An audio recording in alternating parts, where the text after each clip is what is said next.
प्रयत्न केले पण आम्हाला यश आलं नाही. राहुल गांधींची इच्छा होती की आप आणि काँग्रेसमध्ये अलायन्स व्हावं, तरी ते आमच्या चर्चा पुढे सरकू शकल्या नाही आणि त्याचा परिणाम हा स्वतंत्र लढण्यात झाला. हे केजरीवाल यांचं मत आहे.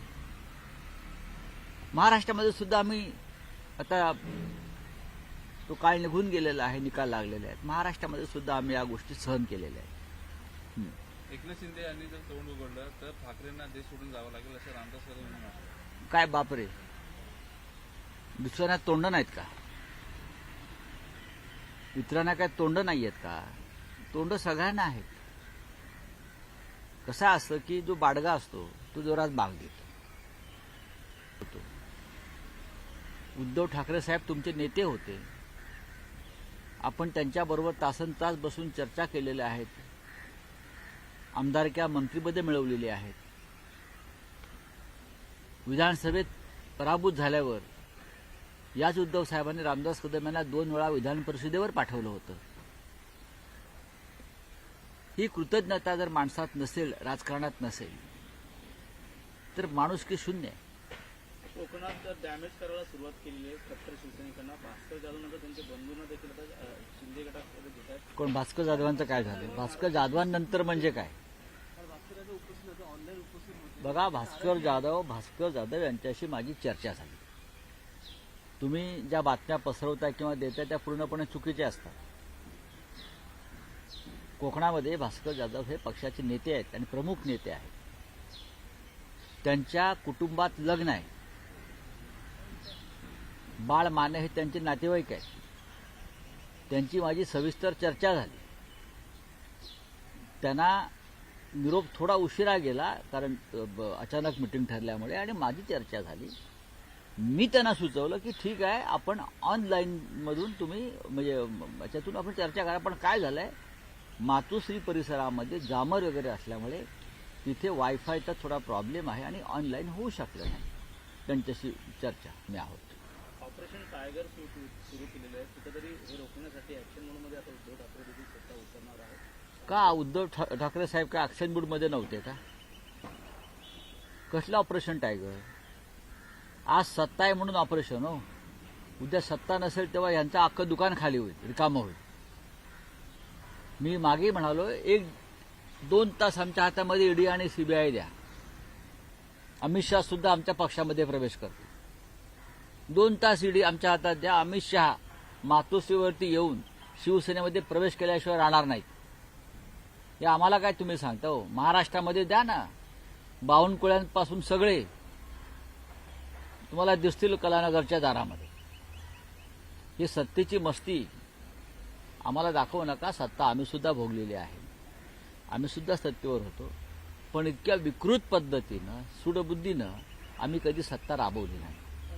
जे नेते नाराज आहेत की एकनाथ शिंदे आणि उदय सामंत यांच्यामध्ये एक कंबळ युद्ध सुरू आहे. सामंत बंधूंना नको होतं राजकारणाचा प्रवेश, तरी देखील एकनाथ बघा, विनायक राऊत हे कोकणातले नेते आहेत. त्यांच्याकडे जास्त माहिती आहे आणि ती बरोबर असते. चला, दिल्लीमध्ये प्रयागराज आता ही तुम्ही अत्यंत महत्वाचा प्रश्न विचारला. दिल्लीला प्लॅटफॉर्म क्रमांक 14वर जी अव्यवस्था कुंभच्या निमित्तानं सरकारनं दाखवलेली आहे, त्याचे बळी आज दिल्लीच्या रेल्वे स्टेशनवर झाले. सरकारी आकडा 30 आहे. माझी माहिती आहे किमान 120 ते 150 लोक तिथे चेंगरीमध्ये तुडवून मरण पावलेली आहेत. हा माझा आकडा आहे. सरकार आकडा लपवत आहे. महाकुंभला जाण्यासाठी ज्या पद्धतीनं निमंत्रण दिलं जात आहे भाजपकडून, हा जणू काय भाजपचा सोहळा आहे आणि लोकांना असं भ्रमित केलं जातं की तुम्ही फक्त या, तुमच्यासाठी गाड्या, घोडे, जेवण, राहण्याची व्यवस्था, हा सर्व काही. तसं काही नाहीये. इतकी अव्यवस्था कोणत्याच कुंभमध्ये झाली नव्हती. आणि काल योगी म्हणत 50 कोटी लोक आले. मेले किती सांगा? चेंगराचेंगरीत प्रयागराजला किती मरण पावले? 60,000च्या वर लोक बेपत्ता आहेत. हे माहिती आहे का आपल्याला? 60,000च्या वर कुंभमध्ये लापता, बेपत्ता आहेत. कुठे गेले 7,000 लोक? एक तर ते चेंगराचेंगरीमध्ये मरण पावले. किंवा तिकडे अन्य कारणानं मरण पावलेले. आज दिल्लीला चेंगराचेंगरी झाली, 100च्या वर लोक मरण पावल्याची माझी माहिती आहे. सरकार हा आकडा पहिल्या क्षणापासून दाबत होते. रेल्वे मंत्री हा आकडा सांगायला तयार नव्हते, पण दिल्लीतल्याच रेल्वेतल्या प्रशासनातल्या अधिकाऱ्याने अचानक आकडा त्यांच्या तोंडून बाहेर पडला आणि आकडा समोर आला. तुम्ही महाकुंभचं जे काय राजकीय व्यापार चालवलेला आहे, मार्केटिंग चालवलेलं आहे आणि लोकांच्या जीवाशी खेळताय तुम्ही. तुम्हाला थोडी माणुसकी नाही. दिल्लीच्या प्लॅटफॉर्मवरती प्रचंड गर्दी उसळली आहे. हे 4 दिवसापासून आपण पाहत आहोत. मध्य प्रदेशमधून किंवा उत्तर प्रदेशमधून प्रचंड प्रमाणात लोंढेच्या लोंढे निघालेले आहेत आणि तुमचं त्यांच्यावर नियंत्रण नाही. लोक रेल्वेच्या खिडकीच्या काचा फोडून आत घुसण्याचा प्रयत्न करताना तुम्ही पाहिला असेल. दरवाजे तोडून लोक आत जातात. एवढी गर्दी अनावर झालेली आहे. काय करताय सरकार? काय करतायत मोदीजी? काय करतात? राष्ट्रपती पण जाऊन आला ना कुंभला. मोठे मोठे उद्योगपती कुंभला जाऊन आले आणि फोटो पाठवतायत मीडियामध्ये आणि तुम्ही छापताय सगळे. हे आता गरीब लोक जे चिरडून मेलेले आहेत ना, ते दाखवा, त्यांचा आक्रोश दाखवा. सर प्रयागराज हो या नेशनल कैपिटल, लेकिन ऑफिशियल आंकड़ा आया हुआ है. हाँ, बगदड़ में 18 लोगों की मौत हो गई, ऐसा ऑफिशियल आंकड़ा उसका मतलब है 118 लोग मरे गए. अगर 18 ऑफिशियल है, ये आंकड़ा झूठा है. जिस तरह की भगदड़ की फिल्में देख रहा था, वीडियो देख रहा था, और जो हमारे सोर्सेस है वहां दिल्ली में, वो बता रहे हैं कि 100 से भी ज्यादा लोग वहां मारे गए हैं. हाँ बोलिए. सर लेकिन प्रयागराज हो या नेशनल कैपिटल, ये जो ऐसे इंसिडेंट्स हो रहे हैं स्टैम्पेड के, तो is it a failure of railways? Definitely पूरी व्यवस्था का फेल्यूर है ये. देखिए, महाकुंभ एक पवित्र पर्व है. ये श्रद्धा का सागर है. लोग आएंगे, लाखों की संख्या में आएंगे, करोड़ों की संख्या में आएंगे, लेकिन अपने जिस तरह से ये पूरा कंट्रोल भारतीय जनता पार्टी ने अपने पार्टी के प्रचार के लिए लिया, उससे ये भगदड़ हो रही है. ये पार्टी का प्रचार का मुद्दा रहा उनका महाकुंभ. 50 करोड़ लोगों को निमंत्रण दिया. उनकी व्यवस्था क्या की आपने? आप जोर जोर से 50 करोड़ 100 करोड़, व्यवस्था क्या है? लोगों को लगता है कि प्रयागराज उतरने के बाद चाहे हवाई अड्डा हो, चाहे रेलवे स्टेशन हो, चाहे बस स्थानक हो, उनको लगता है कि हम वहां जाएंगे तो योगी जी हमारे स्वागत के लिए खड़े होंगे, उनकी सरकार खड़े होंगे, हमें लेकर स्नान के लिए जाएंगे. 20-20 घंटे तक लोगों का रोड अरेस्ट हुआ है. रोड अरेस्ट करता हूं, 20 घंटा लोग जगह से हिल नहीं पाते. 25 घंटा तक ये रोड अरेस्ट है. जिम्मेदार कौन है? लोग भूख पानी से तड़प कर मर गए, लोग भगदड़ में मर गए, हजारों लोग लापता हुए. 7,000 से ज्यादा लोग आज भी लापता है.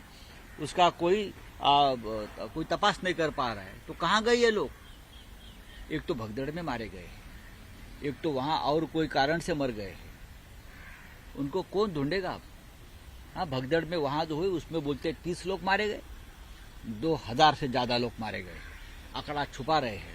आज भी दिल्ली स्टेशन प्लेटफॉर्म पर जो भगदड़ हुए, कितना आंकड़ा आया? 18. 100 से ज्यादा लोगों की मौत हो गई है. सर 119 लोगों को वापस से भारत लाया गया है.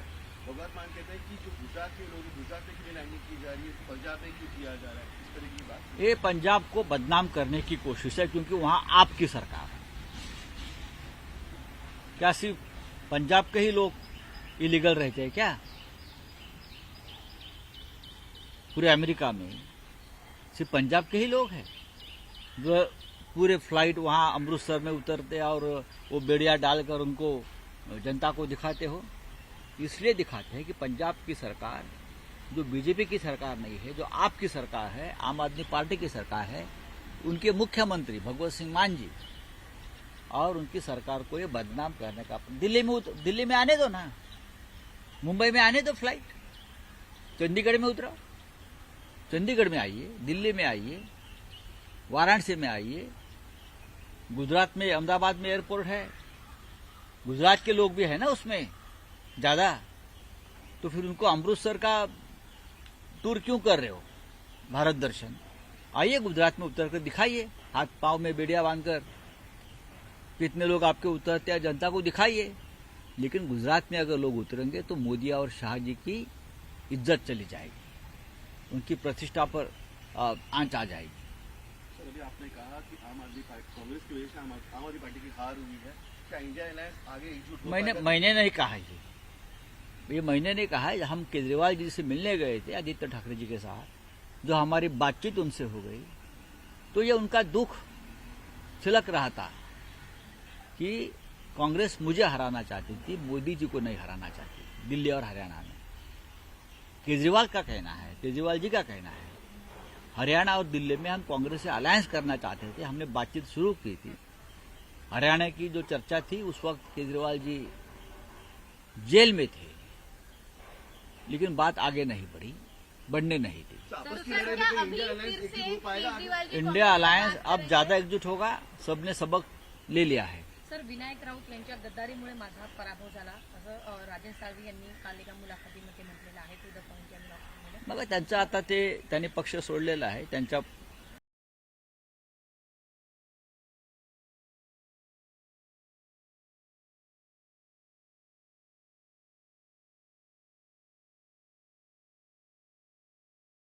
का नाही मिळवू शकले? काय नाराजी होती मतदारसंघात? राजन साळवी हे पक्षाचे जुने आमचे कार्यकर्ते, आमदार, उपनेते, पक्षाने त्यांना सगळी महत्वाची पदं दिली, सर्व काही दिलं, पण सत्ता जाताच तुम्हाला या वकाळ्या फुटतात विषयाच्या सगळ्यांना.